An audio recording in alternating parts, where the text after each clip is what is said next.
So James, tell us a bit about Bubble Church and how is it different from a normal church service? Well, Bubble Church is classed as a puppet-packed, Jesus-centred, coffee and croissant-fuelled family adventure. And it's held on a Sunday morning, and what happens is that families come into the church, they grab their refreshments, coffee, croissants, juice, and then they come down, they all sit as family together on their bubbles, hence the word Bubble Church. And then what happens is there's 30 minutes and we do story, we do songs, we do puppets, and we do prayer as well. So Sarah, how does Bubble Church help people join in who wouldn't necessarily normally come to church? I think Bubble Church has created a really accessible way for people to join in with church services. It's a really short service, so it's great for young children. We have drinks and snacks at the back, which is a really kind of lovely way to welcome people in. We have banners all around the church, which help people to see that we're here and what's on offer. And we do lots and lots of sharing on social media so people can see what Bubble Church is all about.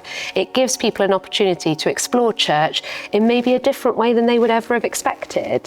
So Sarah, how does Bubble Church help children and families grow in faith? I think Bubble Church has given a really, really good opportunity for families and the children to grow in faith in maybe a different way than would normally be expected.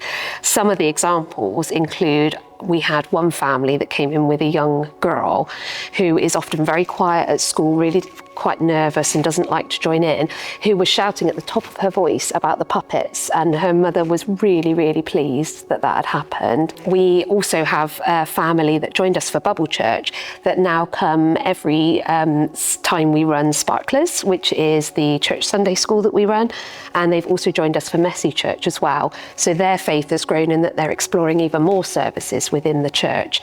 I think there's a real comfort in Bubble Church. The service is consistent, people know what to expect, but it's always exciting and always interesting, and there's lots and lots of interactive parts too.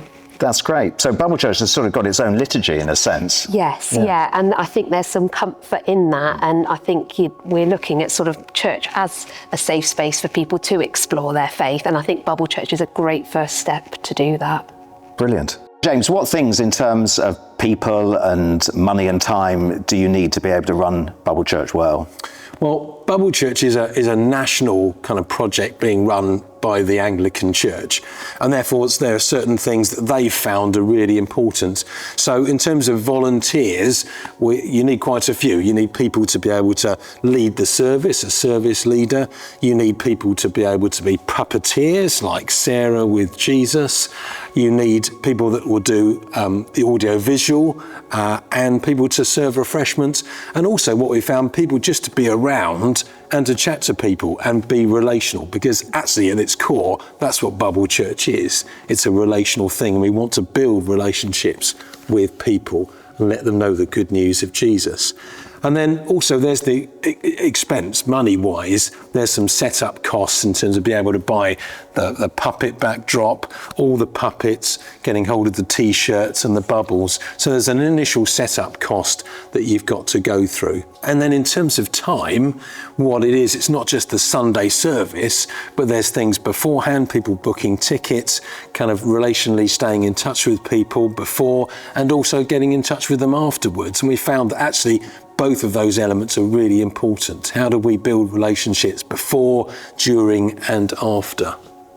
And you've got to actually apply to be able to do Bubble Church. You can't just set it up. Yes, it's not like Messy Church, but actually you've got to apply and say, do you know, we'd like to do Bubble Church. This is why we'd like to do it. And they come back and let you know. And hopefully they're looking to set up quite a few. So I'm sure if people apply, then maybe that'll be something that they can see in their churches. And most Bubble Churches, I think, run monthly, as we do here, although you can run it more often than that. But I think most are run monthly. Yes, and I think that's, for us, that's what we can do, and has worked really well. Let's see if our puppets are here today. I'm going to call them. 1, 2, 3, puppets! Oh, dear. They must be asleep. Let me try again. 1, 2, 3, puppets! Oh, I think did you see a puppet? I think I did. But maybe I wasn't loud enough. One final time. 1, 2, 3, puppets! Oh, welcome, puppets. Tim, Cyril's just asked me, he'd like to know a bit about how did Bubble Church start, and maybe if people want to find out about how they could start Bubble Church, how they might do that. So Bubble Church was started by a church in London, the Church of the Ascension, Balham Hill. It was begun in the pandemic, hence the name Bubble Church, from the pandemic meaning of the word in terms of people sitting in their households, sitting in their social bubbles. And if you want to find out more about Bubble Church, if you go to bubblechurch.org, you can find out all there is to need to know.